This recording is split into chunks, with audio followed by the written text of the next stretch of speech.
1 February 2024 रोजी निर्मला सीतारामन यांनी GSTमुळे वापर आणि उद्योगावर दबाव कमी झाला आहे. यामुळे व्यापाऱ्यांना फायदाही झाला आहे. 94% उद्योजक व्यापारी याचा वापर करतही आहे असं निर्मला सीतारामन यांनी आपल्या बजेटमध्ये सांगितलं. करदात्यांनी दिलेल्या रकमेचा देशाच्या विकासासाठी विचारपूर्वक वापर केला जाईल. आर्थिक वर्ष 2024-25 मध्ये 47.66 लाख कोटी रुपये खर्च होईल असाही अंदाज त्यांनी सांगितला. आर्थिक वर्ष 2024-25 मध्ये 26.2 लाख कोटी रुपये कर महसूल मिळेल असाही अंदाज त्यांनी सांगितला आहे. हे सर्व त्यांनी गोष्ट सांगितली 1 फेब्रुवारी 2024 मध्ये जे बजेट झालं त्यामध्ये.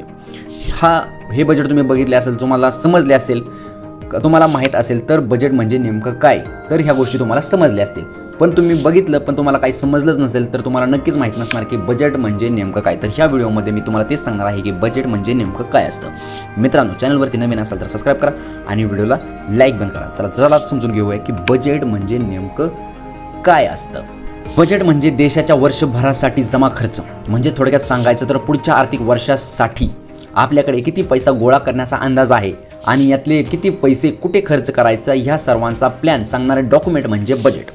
बजेट म्हणजे देशाच्या वर्षभराचा जमा खर्च. म्हणजे थोडक्यात सांगायचं तर पुढच्या आर्थिक वर्षासाठी आपल्याकडे किती पैसे गोळा करायचा अंदाज आहे आणि यातले किती पैसे कुठे खर्च करायचं हे सांगणारे डॉक्युमेंट म्हणजे बजेट.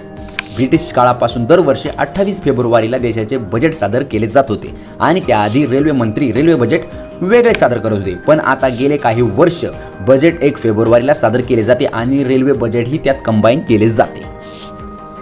तर आय होप बजेट म्हणजे तुम्हाला काय हे समजले असेल. म्हणजे की देश हा कुठून पैसा गोळा करणार आहे आणि तो पैसा कुठे कुठे वापरणार आहे. म्हणजे शेतकऱ्यासाठी किती पैसा देणार आहे, बिझनेसमॅनसाठी किती पैसा देणार आहे, रेल्वे खात्यासाठी किती पैसा देणार आहे आणि प्रगतीसाठी किती पैसा देणार आहे. हे सर्व गोष्टी सांगणे म्हणजेच बजेट.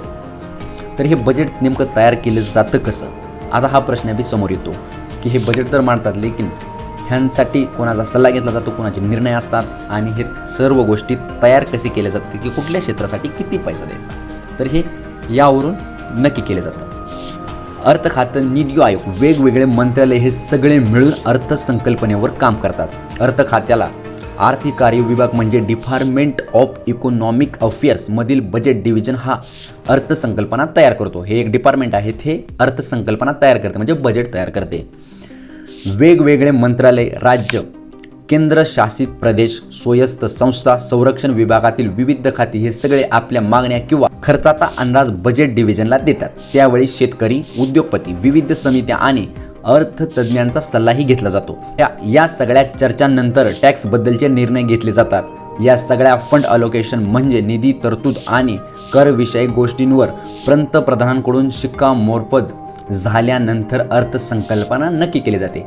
दरवर्षी एक हलवा सेरेमनी म्हणजे गोड शिरा तयार करून नॉर्थ ब्लॅकमध्ये बजेट छापायला सुरुवात होते. पण यावर्षी म्हणजे गेल्या वर्षीपासून पहिल्यांदा अर्थसंकल्पना प्रति छापल्या जाणार नाहीत. यावर्षी सगळे बजेट पेपर्स ऑनलाईन असतील. आतापर्यंतचे अर्थमंत्री ब्रिटिश परंपरा पुढे चालवत लाल ब्रीफकेसमधून बजेट घेऊन यायचे. निर्मला सीतारामन अर्थमंत्री झाल्यापासून आणि त्यांनी भारतीय परंपरेला बहीखाती हा चोपडीसारखा प्रकार आणायला सुरुवात केली आहे. म्हणजे ब्रिटिश परंपरा बंद झाली आहे, नवीन भारतीय परंपरा सुरू झाली आहे. तर आय होप तुम्हाला बजेट म्हणजे नेमकं काय आणि बजेट कसे तयार केले जाते आणि कोण तयार करतं ह्या सर्व गोष्टी समजल्या असतील. व्हिडिओ आवडला तर लाईक नक्की करा. तुम्हाला बजेटमध्ये कोणत्या गोष्टीची अपेक्षा आहे हेही नक्की कमेंट बॉक्समध्ये सांगा. भेटूया पुढच्या व्हिडिओमध्ये.